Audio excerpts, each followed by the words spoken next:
Hello friends, today I am in South India's most beautiful state, Kerala. यहाँ की सुंदरता का वर्णन करना मेरे लिए तो बहुत मुश्किल है।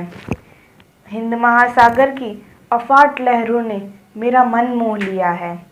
समय मिलने पर आप भी यहाँ ज़रूर आना। अब मैं वास्को डी गामा स्क्वायर पे खड़ा हूँ। यहीं पे सेंट फ्रांसिस चर्च है, which was made almost 500 years back.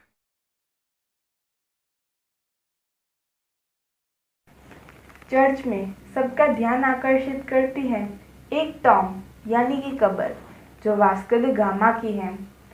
Bharat की तीसरी मुलाकात के बाद वह अपने देश वापस नहीं जा सका क्योंकि उसकी मृत्यु 23 दिसंबर 1524 में मलेरिया के कारण यहीं पे हुई।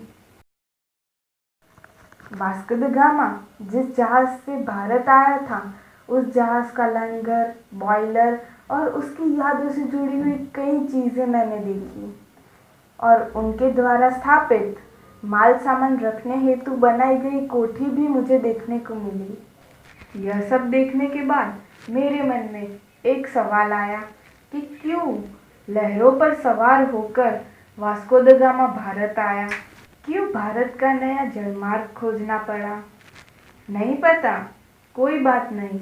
जब शिवम है साथ तो टेंशन की नहीं बात। तो आज हम इतिहास के पन्नों को उल्टाएंगे। तो चलो चलते हैं आज से 500 साल पहले पोर्टुगल में, जहाँ से वास्को डी गामा ने यहाँ आने के लिए अपने जहाज के लंगर उठाए थे।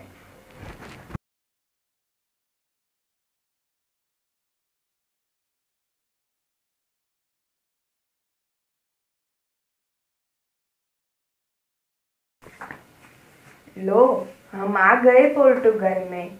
आज से 500 साल पहले का यह है पोर्टुगल। राजा मेलवन वन यहाँ के शासक है। पोर्टुगल और यूरोप के सभी देशों का व्यापार भारत के साथ जमीन मार्ग एवं जल मार्ग से होता था। यह मार्ग तुर्कस्तान से इराक और इराक से ईरान होकर भारत पहुंचता था। अब हुआ ये 1453 में तुर्कों ने कॉन्स्टेंटिनोपल यानी कि इस्तांबुल जीत लिया। उससे भारत आने का रास्ता बंद हो गया और भारत से जाने वाली सभी चीज वस्तुएं भी बंद हो गई। सिंस दैट टाइम भारत विश्व में प्रसिद्ध था। भारत की इकोनॉमिकल, कल्चरल और स्पिरिचुअल हेरिटेज की तुलना विश्व में और कोई देश नहीं कर सकता था। India's spices and herbs, indigo dye, muslin silk cloth, etc. were at highest demand in European markets. India was the foremost in every field, including arts, science, knowledge, administration, and business. That is why India was known as सोने की चिड़िया।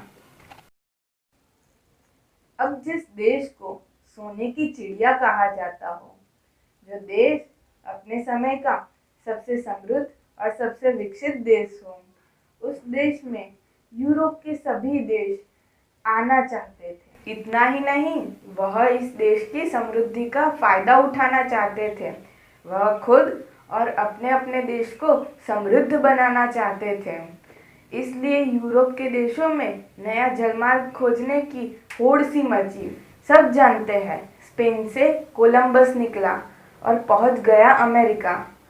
बार्टोलोम्यू DISE निकला पर सिर्फ Africa तक ही पहुंच पाया। पोर्टुगल से वास्को द गामा था जो भारत आने का नया जलमार्ग खोजने में सफल रहा।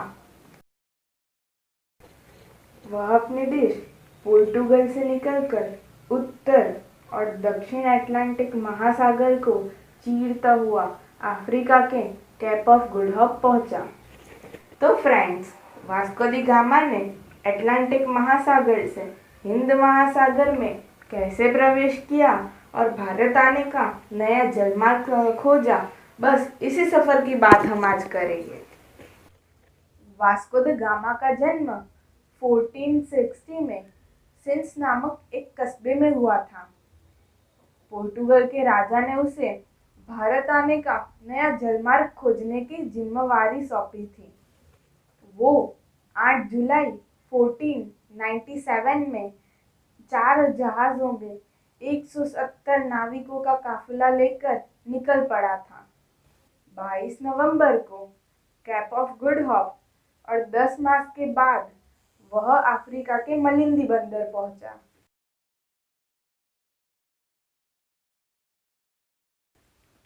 यहाँ भारत के कुछ व्यापारी उसको मिले।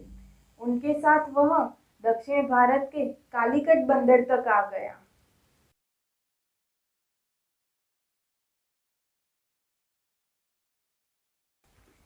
कालीकट के राजा जामोरिन ने उसका सत्कार किया और बाद में व्यापार करने की अनुमति भी दी। इस तरह वास्को द गामा ने भारत की नहीं, भारत आने के नए रास्ते की खोज की। मेरा ये वीडियो आपको ज़रूर यूज़फुल लगा होगा।